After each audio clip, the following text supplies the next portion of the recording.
Petero agambye atya ozikirire ne feeza yo reason weeri olowoozezza okugula ekirabo kya Katonda ne ssente mu ndagaano enkadde byonna nga bwe byakolebwa Katonda akyabikola mu ndagaano empya era abooluganda amategeeza ndi musajja wa Katonda ddala wakana kiriza naye wakana at your own risk nvuma at your own risk noonya page noonya following noonya likes at your own risk siri wa Kibogwe Pastor Bugingo oluvannyuma lw'ogenda maaso era okubanga akakasa nti ye musumba w'amaanyi nnyo nnyini ddala era si wa Kibogwe agenze maaso era okubanga alaga ensonga lwaki agenda maaso era okuba nti abasabira Esaala Enkambwe ennaku zino awadde ensonga y'omulina okuba nti ekyaki ye abantu bagitunuulidde nnyo buli kigenda maaso era okubanga kibe sayidi ye n'agamba nti kyekiseera bwe ziba Saala kalabika ke kaseera nammwe mukungule ku ebyo mbuufu obwo ekkanisa yaffe eno okuva le yatandika oyinza ogamba mu Uganda erimu egi emu kyenava nsalawo ne ŋŋamba naye nedda ndowooza tubawadde grace period emala kaakati batandika okulaba nga ebinnya bye basima bijjulamu emirambo gyabwe batandika okulaba nga emitego gye batega gikwata bo bennyini n'abaana baabwe Katonda wa Danyeri yaleetera bonna abaamukolera enkwe okugwa mu mpologoma ne zibalya ye Katonda gwe tulina Katonda wa Shadrach, Meshach n'Abenego ereetera bonna ababasuula mu muliro okubaleeta ne babasuula mu muliro ye Katonda gwe tulina kati bano abasajja n'abakazi abagamba nti ebyo bya ndagaano nkadde actually tibasomera ddala ku Bayibuli bagenda mu zi Bible college oluusi ne babatikira ne doctorate nga basomye magezi g'abaana b'abantu kati bano abaana abalina ekigambo kya Katonda ne bw'obajjira ng'osaaga busaazi kwegamba nga weetemye weka ate mu kwetema ekintu ate n'okizannyiramu ofa ndowooza n'ensonga mugenze maaso n'okuba nti muziwulira bulungi kati bwe tuba tusoose ne tuvaako ewa Pastor Bugingo ku kyokuba nti akyagenda maaso n'okukaatiriza nti Esaala Enkambwe wagenda maaso n'okuba nga azisabira bangi abo abatakkiriziganya na church eya House of Prayer Ministries International waliwo omukutu gw'amawulire oba a blog site oba an X account etera nnyo okuba nti ewa abantu amawulire wano na wali eyo nemanyiddwa nga the Kampala Journal bano balina eggulire lye baafulumizza eggulire lyandiba nti livuddeko obuzibu ku sayidi ya mukyala wa Besigye Dr. Kano Kiza Besigye omukyalo yamanyiddwa nga Winnie Byanyima eggulire eryo lyadde ligamba nti Pastor Aloysius Niyonzima Bugingo launches holy soda where each bottle costs Uganda shillings 50,000. According to the pastor, whoever sips on this soda is entitled to space in heaven and earthly blessings, and that their businesses shall thrive and triple the profits. Omukutu ogwo gwadde guwandiise nga gugamba nti Pastor Bugingo yabadde aleese holy soda oba soda omutukuvu nti buli muntu amunywako alina okusasula emitwalo 5 wabula nti buli ddekende lyogenda maaso n'okubanga ofuna okuva mu soda oyo obeera weefunidde ekifo mu ggulu ne ku nsi oluvannyuma lwa website eyo oba omukutu ogwo okufulumya eggulire mukyala wa Kiza Besigye nga olaba screenshot eyo eddakiika eno mukyala wa Besigye amanyiddwa nga omukyala Winnie Byanyima yagenze maaso n'okubanga akwotinga omukutu guno n'akola tweet egamba nti Pastor Bugingo is scamming people. Police should look into this. Ekitegeeza nti Pastor Bugingo agenda maaso n'okuba nti afeera oba abba abantu okusinziira ku bigambo by'omukyala Winnie Byanyima. Era omukyala Winnie Byanyima n'agamba nti poliisi esitukiremu mangu egende maaso n'okuba nga egomba mu Pastor Bugingo obwala. wabula omukyala Winnie Byanyima mukyala wa Kizza Besigye bino byonna yabadde abisimbye ku mukutu guno ogwafulumizza amawulire agagamba nti ewa Pastor Bugingo waliyo holy soda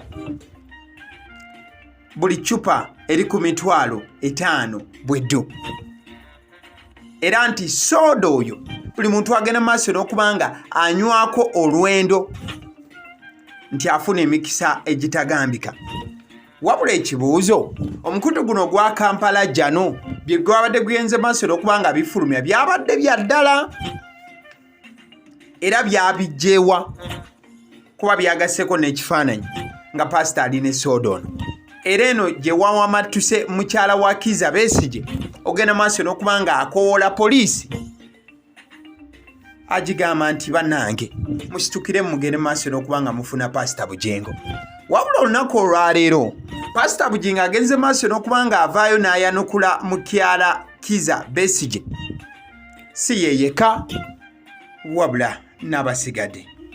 Twasobodde okugyayo soda eyafikka ku anniversary ya salt at 10 n'abasuubiza twali mu kisiibo embagamba soda tetunabe tumugaba mu biseera bya kisiibo katulinde sande y'ekisiibo eggweko eriddirira y'ekisiibo soda gwe twasigazaawo anywebwa abantu emitwalo ng'ebiri n'ekitundu oba 3. So olunaku lwa sande lwe twasoose okumugjayo era ne tumusabira kubanga bulijjo tusabira juice tusabira ebirala byonna ne bikozesebwa mu Holy Communion. Ku mulundi guno tukkiriza nti abagenda okunywa ku soda ono agenda kubanga Holy Communion ng'omusaayi gwa Mukama Yesu abeere soda ennyonta yeeveewo naye ate abeere soda n'endwadde ezibadde mu musaayi gwo nazo zisobole okuba nga zivaamu. Ekubira Mukama engalo ez'amaanyi. Awakati nga soda ono agenze maaso n'okuba nti aleetebwa ku kituuti olunaku olwaleero ennaku z'omwezi 18 mwezi gwa Novemba omwaka 2024 tubadde ffenna tulindiridde kuwulira Pastor Bugingo ng'agenda maaso n'okuba ng'asaba emitwalo 5 buli cupa wabula gye bikidde ng'agamba nti bannange nedda soda si wa kutunda soda wa bwereere n'emmere n'abawadde ya bwereere. Katsoke tuwulize Pastor Bugingo.